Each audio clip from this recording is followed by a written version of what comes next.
It's Wednesday, September 4, 2019, and this is Globespan 24x7 News. My name is Samuel Suknanan, coming to you live from Georgetown, Guyana. Here are the major headlines for today. The government failed to put sound plan in place for bridge mishap, says Edgel. Application for cabinet's resignation set for hearing on September 9. No election timelines finalized by GCOM. ID cards being discussed. Over 800 scholarships granted to Indigenous students, and CDC activates response mechanism to support the Bahamas. We start off tonight's news by telling you that investigations into the American Airlines incident last month, where the wheels were damaged while taking off, have been completed, but the Ghana Civil Aviation Authority is still awaiting a final report. Director of the GCAA, Lieutenant Colonel retired Egbert Fields, disclosed to the media that the report has to be submitted to the Public Infrastructure Minister David Paterson for review before any findings and recommendations can be announced. According to Fields, it must be noted that the Chetty Jagan International Airport, CGIA, is currently undergoing construction, as is the runway, so there were various variations in the lighting systems. He stated that the locations for the lights were known by the pilots. It was previously reported that over 100 passengers on an outgoing flight bound for the U.S. were left stranded after the American Airlines aircraft tires were reportedly slashed by ill-placed lights on the runway.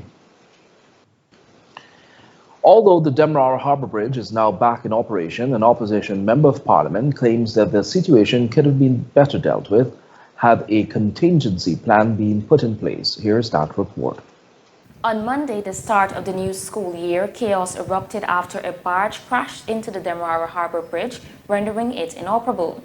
This accident resulted in a massive confusion as persons from both ends of the river were unable to get across to attend to daily business and normal routines. Persons instead rushed the water taxi system at both the Stabroek and Vredenhoop stellings in an effort to go about their daily business. This was the only option available at the time. But even this was unable to proceed smoothly as thousands of Guyanese crowded the stellings with no semblance of order. Shadow Public Infrastructure Minister Ron Edgehill today commented on this issue and stressed that a contingency plan should have been implemented to prevent such an incident from occurring. The chaos that erupted as a result of that, in terms of getting people from the east side to the west side and from the west side to the east side, it is something that must be carefully managed. The question of bringing back the ferry systems was pitched to Minister David Paterson, but according to him, the stellings are not in any condition to accommodate vessels at this time.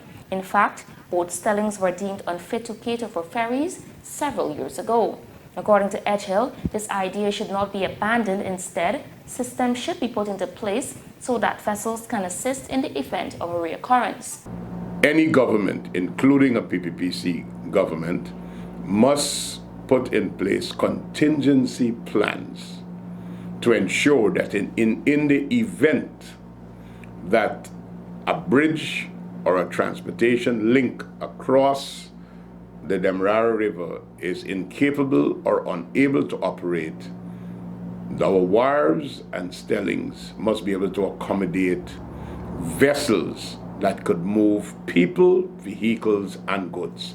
The issue has since been resolved as the Demerara Harbour Bridge is back in operation, but only allowing small vehicles to pass. Repairs are, however, still being conducted. Meanwhile, the owner of the barge that crashed into the bridge is expected to foot the repair cost. For Globespan 24x7 News, Shakima Day. Thanks, Shakima. Government, through the Civil Defense Commission, CDC, has activated its response mechanism to facilitate assistance and support for the Caribbean island of the Bahamas, which has suffered devastating effects from Hurricane Dorian.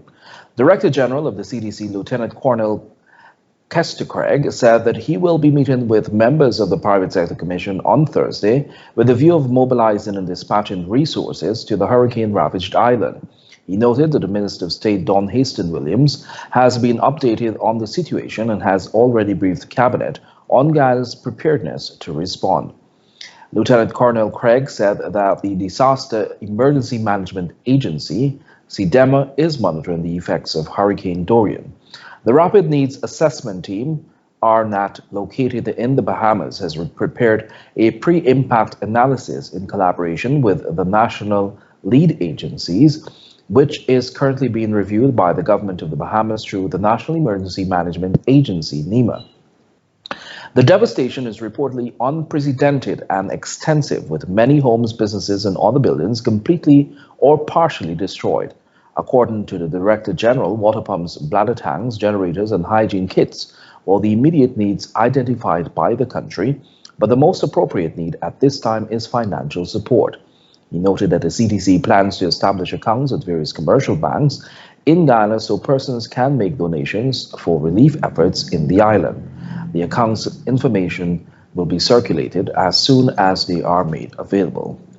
The monies raised would be used to support response teams deployed to establish and manage shelters and to procure relief supplies. The Commission will also be reaching out to Guyanese living in the Bahamas who were impacted through the Ministry of Foreign Affairs to determine what level of support is needed. The Georgetown Chamber of Commerce continues to push for local businesses to equally benefit from the oil and gas sector and has therefore taken up U.S. Ambassador Sarah Ann Lynch on recent comments she made about the country's local content push. We'll tell you more in this report. For example, some recent suggestions of a local content policy in Guyana may send a signal that some investors, as well as the employment and know-how benefits they bring, may not be welcome here. At a time of increasing integration, especially in a globalized energy sector, focusing on who owns a firm could be counterproductive. Rather, the emphasis should be on whether the firms, be they local, be they international, are following international best practices on critical matters such as financial transparency, environmental protection, and otherwise acting in a manner that contributes directly to Guyana's overall sustainable prosperity. Those were the comments made by U.S. Ambassador Sarah Ann Lynch at the recently held AmCham's annual general meeting. The ambassador stated that the call for a local content policy in Guyana deliberately sends a message to overseas investors that they are not needed. She opined that Guyana should look to foreign investors not as adversaries but as partners looking to help grow Guyana's economy. But despite this, the Georgetown Chamber of Commerce Industry still stands firm on their call for local business to get a slice of the oil pie. Senior Vice President of GGCI, Timothy Tucker. And her country's businesses. We are the Georgetown Chamber of Commerce, and we have to do what is best for Guyanese businesses, and in that way, that's why the Chamber has always been supportive of local content, because it is what is best for Guyanese businesses. I understand she has to protect her investors and her and the companies from that country that is coming. We all see that her president is very pro-local content. So why not for his country? So we are very well on track with our local content to be pro-local content. With first oil months away, government has assured that its local content policy will be completed before then and has promised considerable focus on capacity development. The primary goal of this policy is to facilitate the active participation and development of Guyanese labor and suppliers in the petroleum sector and to give rise to benefits from expenditure in the sector on labor, goods, and services for Guyanese industry, the economy, and wider society. Reporting for Globespan 24x7 News, I am Abel Harris. Thanks, Abel. We'll take a short break. Please stay tuned. We would like to ask all of our faithful viewers to kindly like and follow Globespan 24x7 Facebook page and subscribe to Globespan 24x7 YouTube channel to receive up-to-date notifications of when we are live. Globespan 24x7 has vacancies for full-time positions such as reporters, newscasters, and news editors. Persons serious about joining a new and dynamic news team are asked to send their application to careers@globespantechnology.com. TravelSpan is pleased to announce special fares from New York to Guyana for Christmas. Seats are available to travel, and depending on which dates you choose, fares range from $8.49 to $11.69. These are limited block seats on American Airlines non-stop flight from JFK to Guyana. call 718-845-0437. That's 718-845-0437. Or book online at travelspan.com. Travelspan does have a payment plan, so travel plans, call Travelspan. Welcome back. You're watching Globespan 24/7 News. Attorney at Law Anil Nandalal's application for Cabinet and Government's resignation is slated to be heard on Monday, September 9 at the High Court. In the application filed on August 26, the former state attorney is seeking an order compelling Cabinet to resign, which is a direct consequence of the no-confidence motion passed against the government last December in accordance with Article 106(6) of the Constitution. He is further seeking an order barring Cabinet from meeting and making decisions or performing their functions. This application comes 2 months after the CCJ addressed the functionality of government and its cabinet in light of the successful no-confidence motion and pursuant to the Constitution. The opposition People's Progressive Party Civic, PPPC, has repeatedly made calls for cabinet to resign. That party believes that the coalition is trying to hold on to power and has shown disregard for the country's supreme law, the Constitution. Commissioners representing both government and the opposition at the Guyana Elections Commission, GECOM, met yesterday to discuss elections preparations, but no definitive decisions were made. Government-appointed GECOM Commissioner Vincent Alexander, following another meeting between commissioners and GECOM Chairperson Justice Claudette Singh, said the discussions are ongoing. According to him, no timelines have been finalized for a possible date for elections. While on the other hand, opposition-appointed Commissioner Says Gunraj said the production of identification cards was placed on the agenda. However, he said that these proposals could easily delay elections by months. Discussions are ongoing. The discussions are centered around things that are very technical.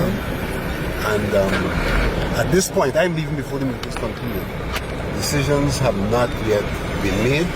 But I could say that you can see movement in terms of... So the issues that are being discussed would be the question of the list, the question of the cross-matching and production of ID cards. Not a wasted day. Why do you say that? Wasted discussions. We are no way closer to the decisions of holding elections. We sat down, dealt with lots of irrelevant discussions, I believe, to holding elections in a credible, in a timely manner. Credible elections in a timely manner. It has been reported by sections of the media that a team from GECOM, which included Deputy Chief Elections Officer Roxanne Myers and the Information Technology Manager, were in Jamaica observing the process of cross-matching fingerprints, while the printing ID cards in Jamaica is being considered. When GECOM decided to hold the house-to-house registration, it said the existing data it gathered from that exercise will be merged with the current voters list. It was subsequently revealed that Chief Elections Officer Keith Lowenfield would have prepared a plan proposing the time frame to merge the data with the register. GECOM's next meeting is scheduled for Friday at 1100 hours. The director of the National Center for Educational Resource Development, NCERD, was today presented with modified curriculum guides by the Department of Environment meant to integrate environmental science in the current school curriculum. We'll tell you more in this report. Environmental Policy and Education Coordinator Alvin Doris disclosed that the project, which began in October last, stemmed from the lack of environmental coverage at the school level. He stated that the new curriculum was modified with a vision of what the school's curriculum should be from the standpoint of environmental coverage. We brought together personnel with specialist educational background and experience in 4 key disciplines within the field of environment, and these are agriculture and forestry, biodiversity, climate change, and land geology and geography. So these persons review the school's curriculum guides from grade 1 through 9. And so we established this working group, and we reviewed the school's curriculum guides in those 4 subject areas named earlier.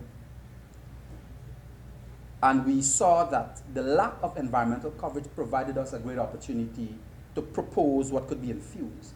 Director of NSERD, Jennifer Cumberbatch, in her remarks noted that the suggested modifications are important since the curriculum has not been updated despite the many changes that occurred throughout the world. Long ago, in the 80s, early 80s, we weren't hearing much about climate change. We didn't know anything much about any green state development, but these are important changes that must be reflected in our new curriculum. The director went on to state that the changes reflect this year's Theme for Education Month and directly contributes to the development of the nation.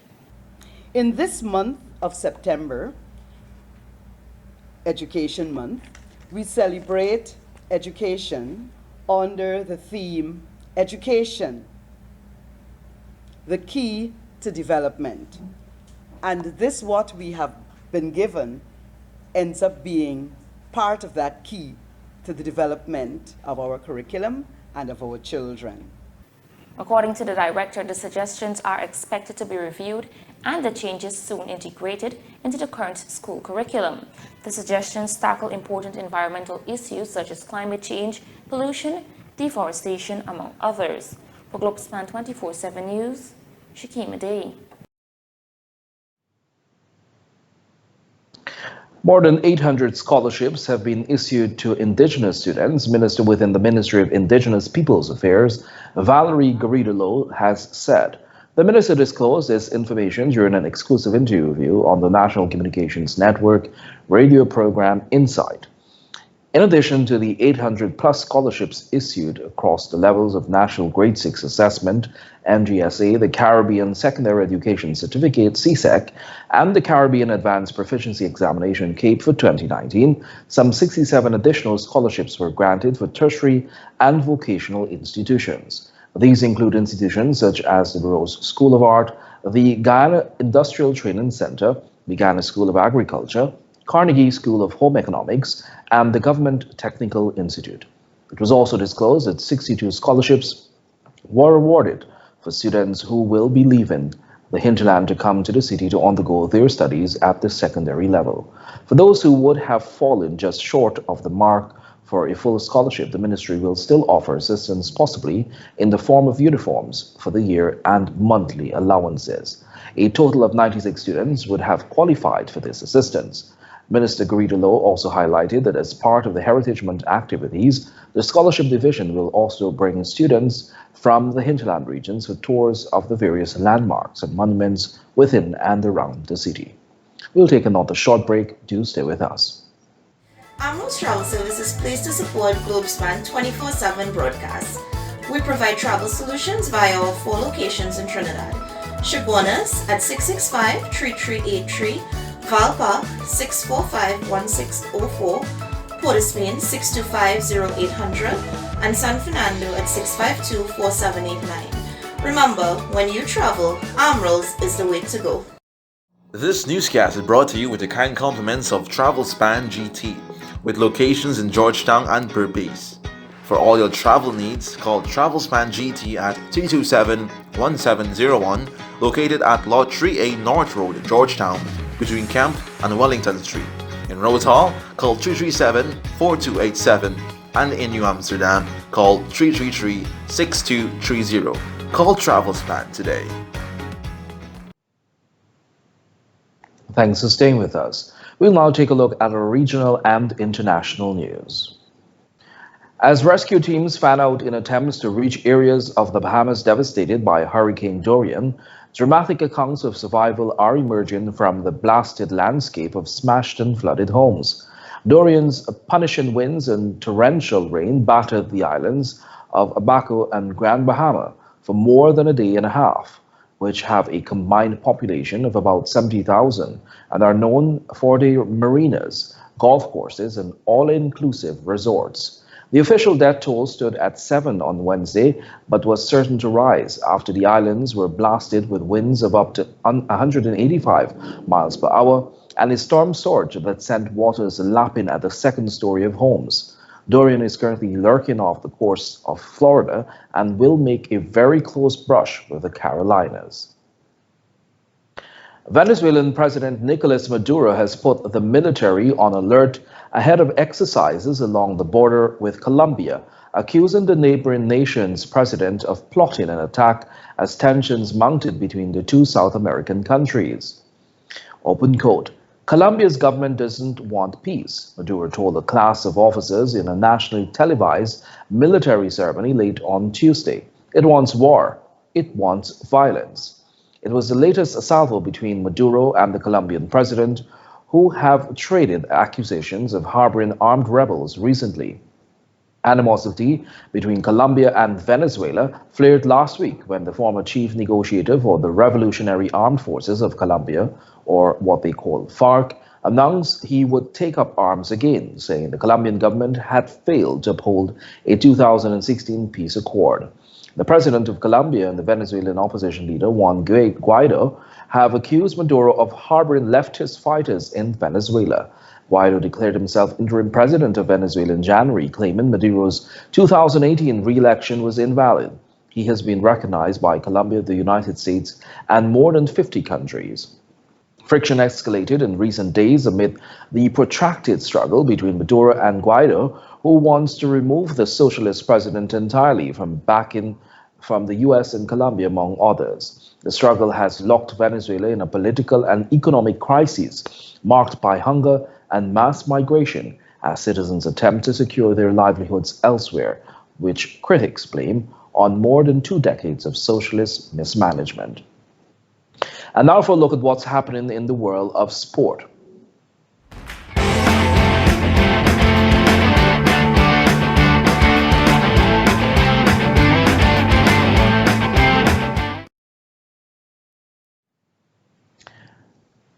Christoph Metzelder, 38, is on the investigation for allegedly sharing child pornography via the messaging service WhatsApp, German prosecutors confirmed on Wednesday. Open quote. We can confirm an investigation against Christoph Metzelder on suspicion of sharing child pornography, including digital images, and quote, a spokeswoman for the Hamburg prosecutor's office, Lili Unteren, told the AFP. The 2002 World Cup finalist is alleged to have used WhatsApp to send pornographic photos of children to a woman in Hamburg. The woman reported the images to the Hamburg police, who opened investigations alongside public prosecutors in August. It was confirmed that reports that investigators had carried out raids in 2 locations on Tuesday, but declined to give further details. According to a report in Spiegel magazine, the raids were on Metzelder's home and offices and led to the seizure of a laptop and a mobile phone. Metzelder played for major clubs such as Madrid and Borussia in a career spanning 15 years. He retired from football in 2014 and has since worked as a pundit for Sky Sports Germany. And finally in sport, the Ghana Amazon Warriors is all set for its face-off with the St. Lucia Zouks tomorrow as they open the curtains to the biggest party in sport. Hoping to bring home its first title, lead coach Johan Botha is confident ahead of the match and the power of his team's lineup. He also stated that having a captain throughout the entire season is important. But it's nice to have extra experience in your lineup. You know, with the 4 internationals, to have 3 other guys who've played IPL cricket is really good. And you know, at different times in this tournament, we'll have to draw on that. We're not all going to have the perfect games or the perfect series. So hopefully, you know, along the way, each of them can chip in and win us some games.